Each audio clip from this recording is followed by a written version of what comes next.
네, 방금 소개받은 송현 목사입니다. 제가 한 3번, 4번 정도 이 수요 강단에 선 것 같아요. 항상 올 때마다 이 은혜로운 찬양과 성도님들의 따뜻한 이 표정들을 보면서 예배 드리기 전부터 제가 많이 은혜를 받는 것 같아요. 오늘도 그런 것 같습니다.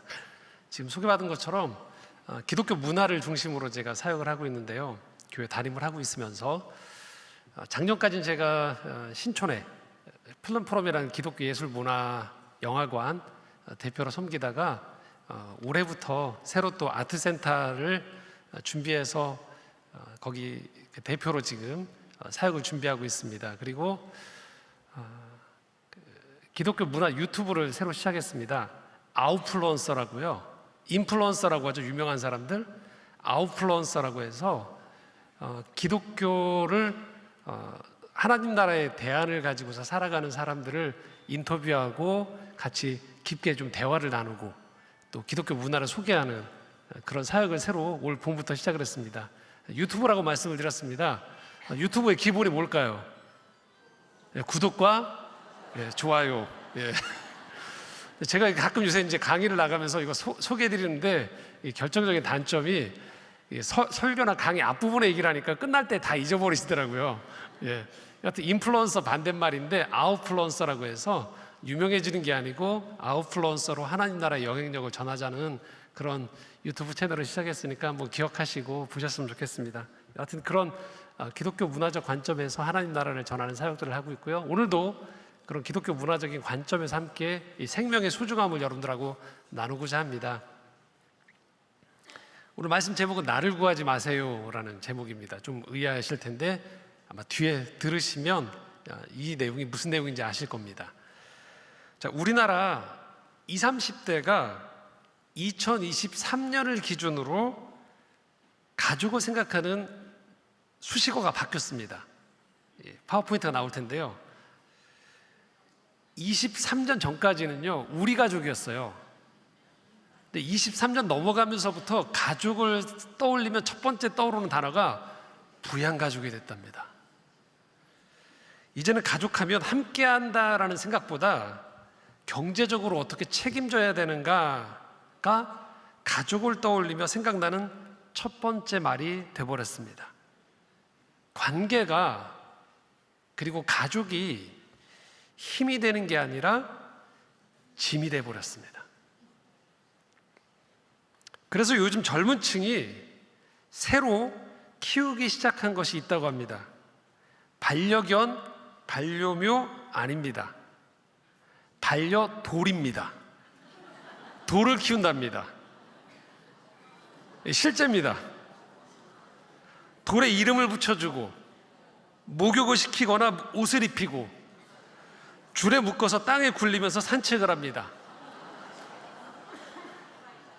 돌은 값도 비싸지 않고 반려견이나 반려묘처럼 돌봐줘야 될 책임도 없기 때문입니다.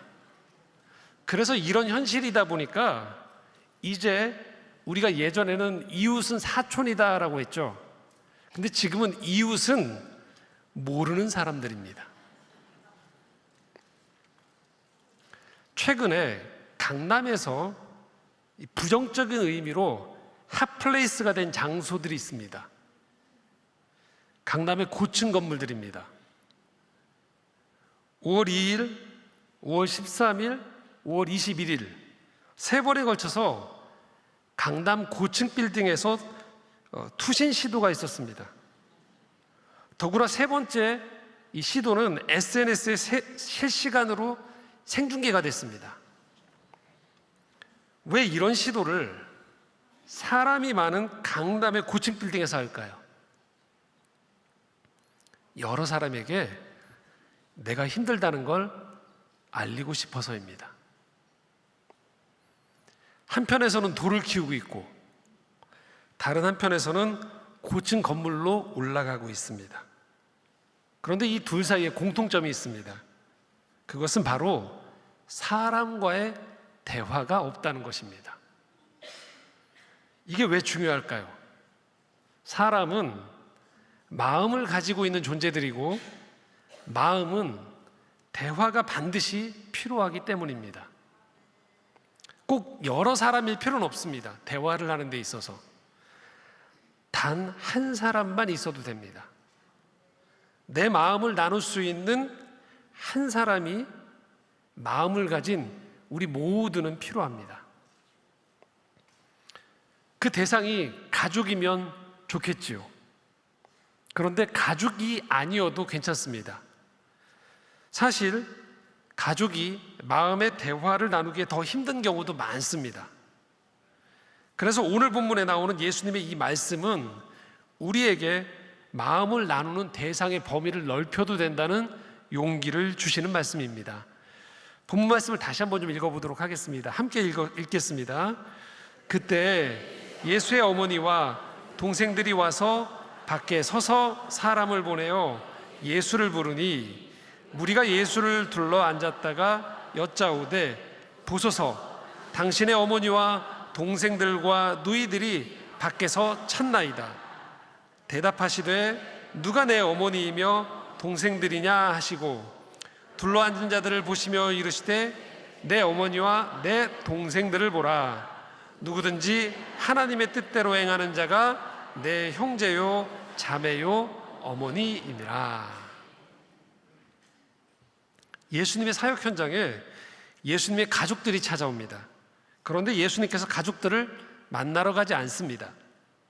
누군가는 이 장면을 보면서 예수님 너무 야박하신 거 아닌가라고 생각할 수 있습니다. 그런데 이 말씀을 하시기 직전의 상황을 보면 이해가 됩니다. 31절에 보면 그때라고 오늘 본문 말씀을 시작하고 있는데요. 자, 그때는 언제일까요?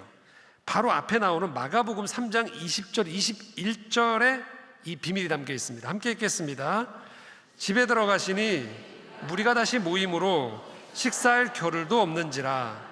예수의 친족들이 듣고 그를 붙들러 나오니 이는 그가 미쳤다 함일러라. 예수님께서 복음을 전하고 병자를 치유하며 각종 이적을 행하십니다. 그리고 어느 집에 들어갔는데 무리가 몰려들어서 예수님이 식사할 시간도 없을 정도였습니다. 가족과 친척들은 과연 이 상황을 어떻게 받아들였을까요? 우리와 함께 있었던 그 나사렛 목수가 사람들의 호응을 받는다고 기뻐하고 자랑스러워했을까요? 아닙니다. 미쳤다고 생각하면서 도리어 예수님을 붙잡으러 옵니다. 가장 가까운 사람들이 도리어 예수님을 가장 믿어주지 않는 상황이 발생한 겁니다. 31절에 그때라는 이 말씀은 바로 이 시점에서 예수님이 하신 말씀입니다. 어떤 말씀을 하셨죠? 35절에 이렇게 말씀합니다.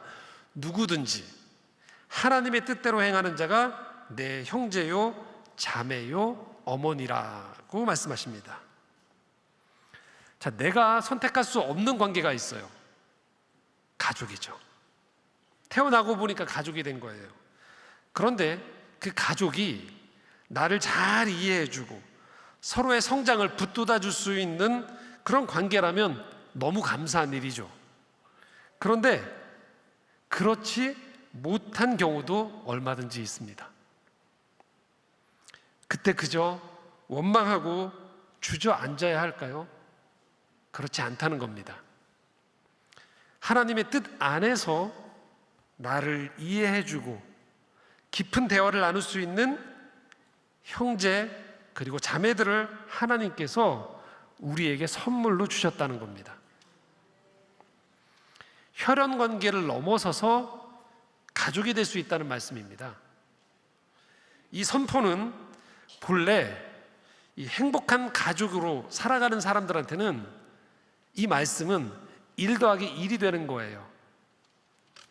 하지만 가족을 비롯해서 살아가면서 아무한테도 기댈 관계가 없던 사람한테는 이 말씀은 정말로 생수 같은 복음이 되는 거예요. 기쁜 소식이 되는 거예요. 지금 여기 계신 여러분들이 가족 관계에서 행복하십니까? 그러면 감사하십시오. 그러나 거기에만 머물지 마십시오. 가족 간의 관계가 무너지고서 울고 있는 여러분 이웃의 형제와 자매가 되어 주십시오.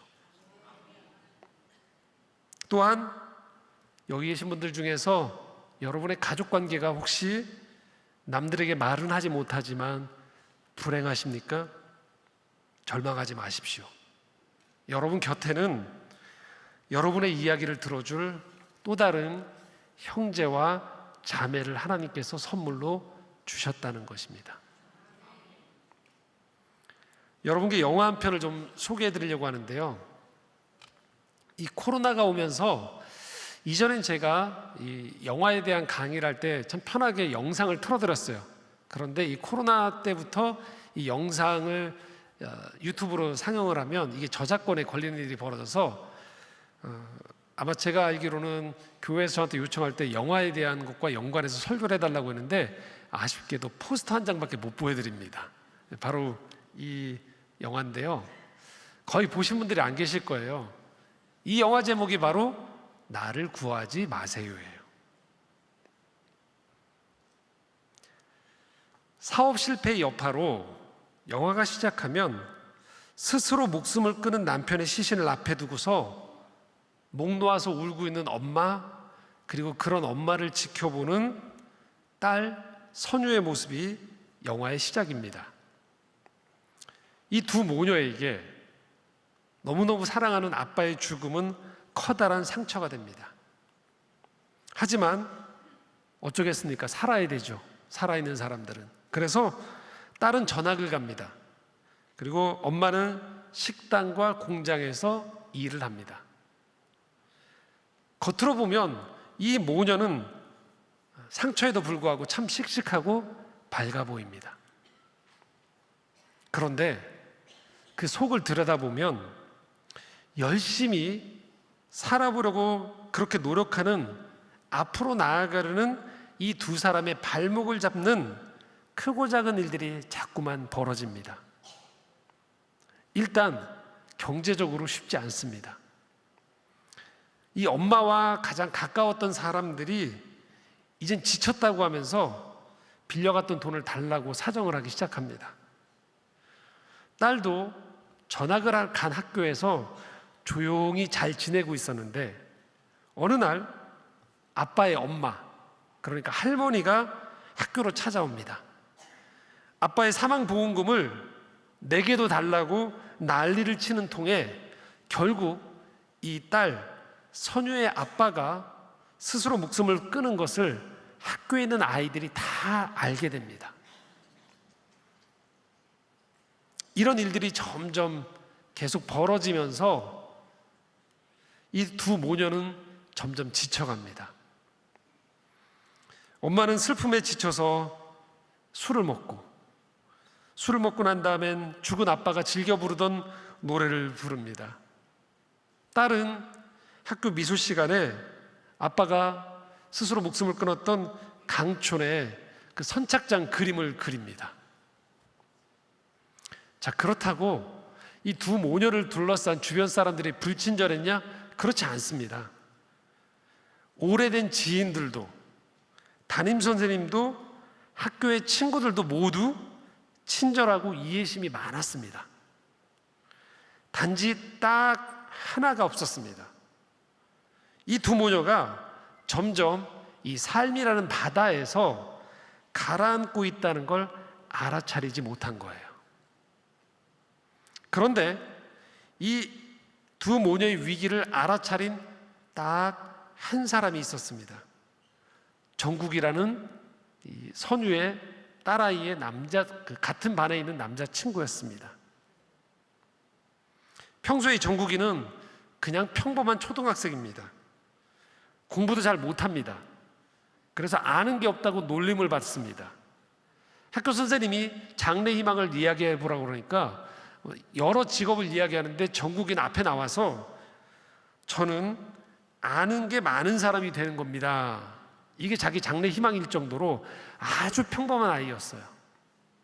하지만 이 정국이가 전학으로 온 선유에게 호감을 가지면서 이 선유의 곁을 맴돌다가 이상한 신호들을 하나둘씩 발견하기 시작하는 거예요. 미술 시간에 선유가 그림을 그렸는데, 이 강촌의 선착장에 그림을 그렸는데 사람이 하나도 없는 거예요, 그 그림에. 수영장에서 수업 시간에 수영장에 갔는데 필요 이상으로 나올 때가 됐는데 이 아이가 물 밖으로 나오지 않고 있는 거예요.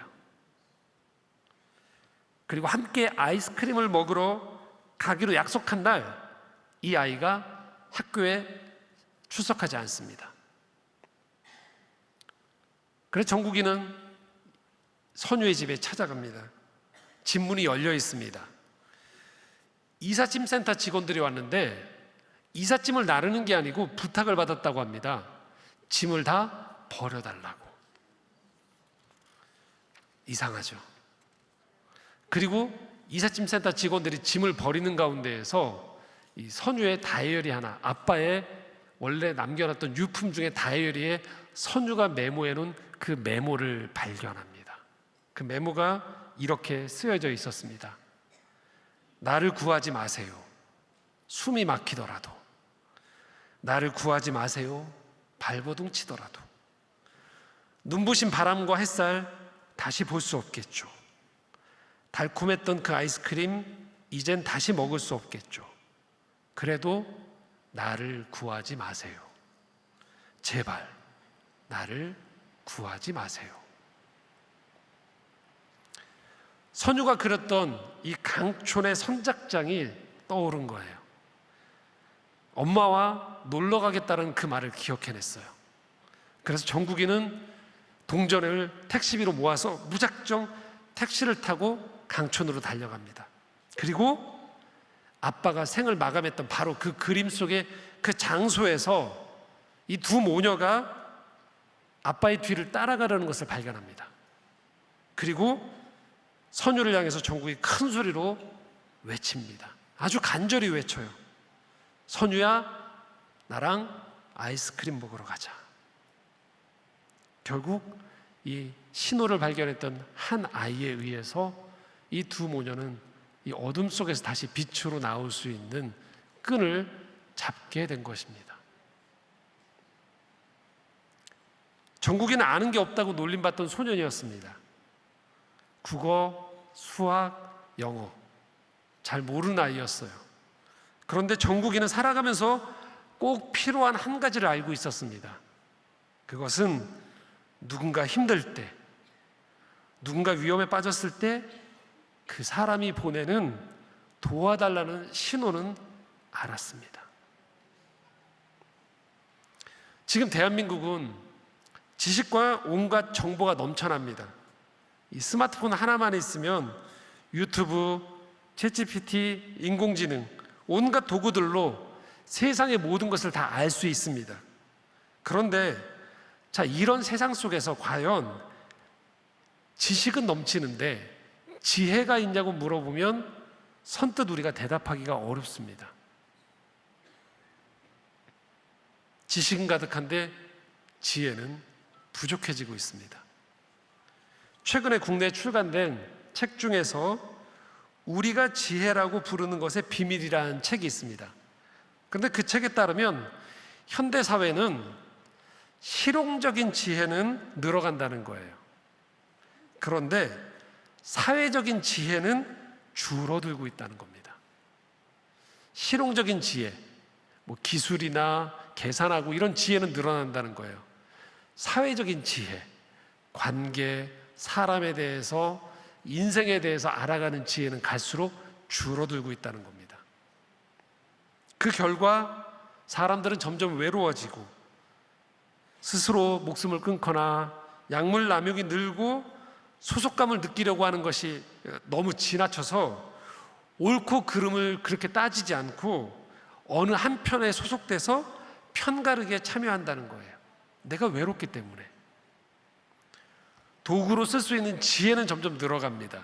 그런데 정작 나를 살리고 너를 살리는 마음과 마음을 이어줄 수 있는 지혜는 자꾸만 줄어들고 있는 겁니다. 이런 세상 속에서 주님이 우리를 부르셨어요. 너라는 동굴에 혼자 갇혀있지 마라. 네 가족이라는 울타리로만 세상을 보지 마라. 네가 오늘 만나는 그 사람이 네 형제요, 네 자매가 될 수 있다. 네가 가지고 있는 작은 관심, 조용한 도움의 손길이 어둠 속에서 힘겨워하고 있는 어느 한 사람에게는 한 줄기 빛이 될 수 있다. 우리는 그렇게 나는 혼자다라고 생각하면서 울고 있는 사람들에게 너는 혼자가 아니다라고 말해주는 그런 가족이 될 수 있습니다. 레이몬드 카보의 소설집 한 권을 소개하려고 하는데요. 이 대성당이라는 단편인데요. 그 안에 단편의 제목이 별것 아닌 것 같지만 도움이 되는 이라는 이야기가 있습니다. 그 이야기를 하면서 제가 말씀을 마치려고 하는데요. 아들의 생일날이었습니다. 아들의 생일 파티를 위해서 아내가 빵집에 케이크를 주문했습니다. 그런데 생일날 아들이 교통사고가 나서 혼수 상태에 빠집니다. 그러니까 케이크를 찾아갈 수 있는 상황이 못 되는 거죠. 자, 빵집 주인은 주문을 받았기 때문에 케이크를 준비하고 있었습니다. 그런데 빵집 주인이 모르는 게 있었죠. 빵 케이크를 주문한 집에 사고가 난 줄 모르고 있었던 거예요. 주문해 놓은 케이크를 찾아가지 않자 이 빵집 주인이 화가 납니다. 당연히 그렇겠죠. 그래서 주문했던 집에 전화를 겁니다. 계속 전화를 하는데 전화를 안 받다가 마침 병원에 있던 아빠가, 남편이 집에 잠시 들른 사이에 전화가 와서 전화를 받습니다. 빵집 주인이 주문해 놓은 케이크를 찾아가려고 하자 남편은 이 사실을 전혀 모르고 있었거든요. 그래서 잘못 걸려온 전화라고 생각하고 전화를 뚝 끊어버립니다. 그리고 그 사이에 안타깝게도 아들은 회복되지 못합니다. 그리고 세상을 떠납니다. 하지만 빵집 주인은 이런 일이 일어난 걸 전혀 모르죠. 그리고 계속 화가 납니다. 그래서 3일 동안 이 집에 계속 보복성 전화를 합니다. 마침내 자정이 가까운 시간에 다시 화가 난 빵집 주인이 이 자정 가까운 때에서도 이 집에 또 전화를 한 거예요. 그리고 막 저주의 말을 퍼붓고 있는데 이번에는 남편이 아닌 아내가 전화를 받습니다. 아내는 화가 나서 수화기에다 대고서 욕을 합니다. 근데 그렇게 하다가 문득 생각이 난 거예요. 내가 며칠 전 케이크를 주문했었지라는 생각이 뒤늦게 난 거예요. 너무 미안해졌어요. 그래서 이 부부가 곧바로 그 야밤에 제과점으로 향합니다. 빵집으로 가는 거예요. 그리고 빵집 주인을 만납니다. 케이크를 주문했었지만 아들이 죽어서 이제 그 케이크가 필요하지 않게 된 사연을 말합니다. 이 사연을 다 들은 빵집 주인이 너무 미안해진 거죠. 슬픔을 당한 부부에게 자신이 얼마나 큰 잘못을 저질렀는지를 깨닫고 뒤늦게 이 빵집 주인은 용서를 구합니다. 그리고서 이 부부를 바라보는 거예요. 갑자기 사고를 당하고 며칠 동안 혼비백산에서 아들의 병간호를 하다가 마침내 그 아들을 먼저 보낸 이 부부의 삶을 바라보기 시작합니다. 그리고 며칠 동안 분명히 이 부부는 제대로 먹지 못했겠다라는 생각을 하면서 부부를 위해서 자신이 할 수 있는 유일한 행동을 합니다. 바로 빵을 대접하는 겁니다. 다음과 같은 말을 하면서 이렇게 빵을 대접합니다. 뭔가를 먹는 게 도움이 된다오. 더 있고 더 드시오. 먹고 싶은 만큼 드시오.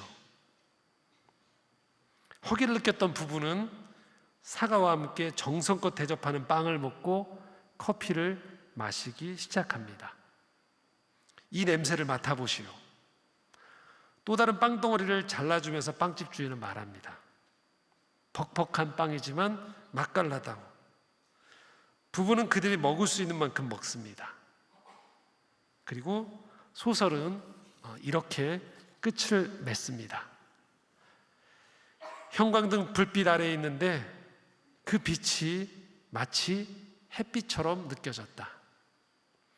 그들은 이른 아침이 될 때까지 창으로 희미한 햇살이 높게 비칠 때까지 이야기를 나누는데도 떠날 생각을 하지 않았다. 다시 한번 이 단편 소설의 제목을 제가 여러분께 말씀드리겠습니다. 별것 아닌 것 같지만 도움이 되는. 그렇습니다. 우리 인생에는 별것 아닌 것 같지만 도움이 되는 일들이 참 많아요. 아이를 잃고 깊은 슬픔에 빠진 부부에게 먼 미래의 치유, 회복을 이야기하면서 섣부르게 슬픔을 위로하기보다는 자신이 해줄 수 있는 정성스러운 빵을 대접해주고 커피 한 잔을 주는 것이죠.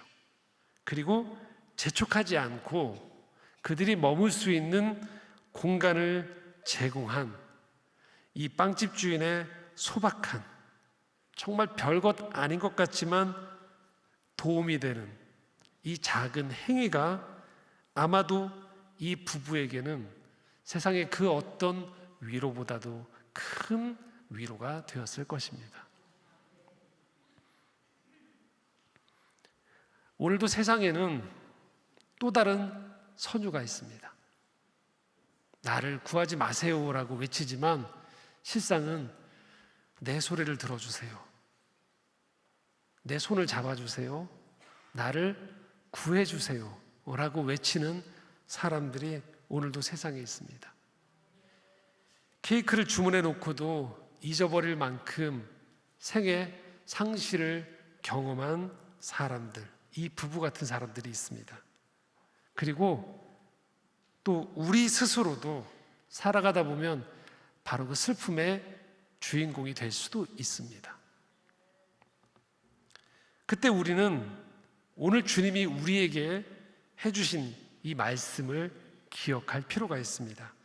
누구든지 하나님의 뜻대로 행하는 자가 내 형제요, 자매요, 어머니이니라. 우리는 서로 다 연결된 존재들입니다. 우리는 혼자가 아니에요.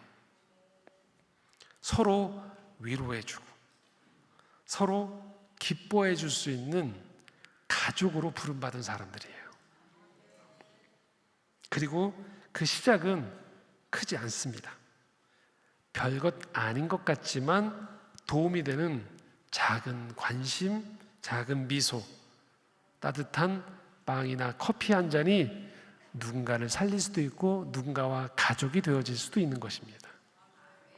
그때 우리는 비록 겉으로는 나를 구하지 마세요 하지만 나를 구해달라는 마음을 가진 정말 도움이 절실히 필요한 누군가의 가족이 될 수 있는 것입니다. 우리 모두 주님 부르신 이 부르심을 따라 이 세상 가운데에서 가족이 되어주는 그런 손을 내밀 줄 아는, 그리고 누군가의 이 위험 신호를 알아차릴 수 있는 마음 따뜻한 믿음의 사람들이 되시기를 간절히 소망합니다. 기도하겠습니다.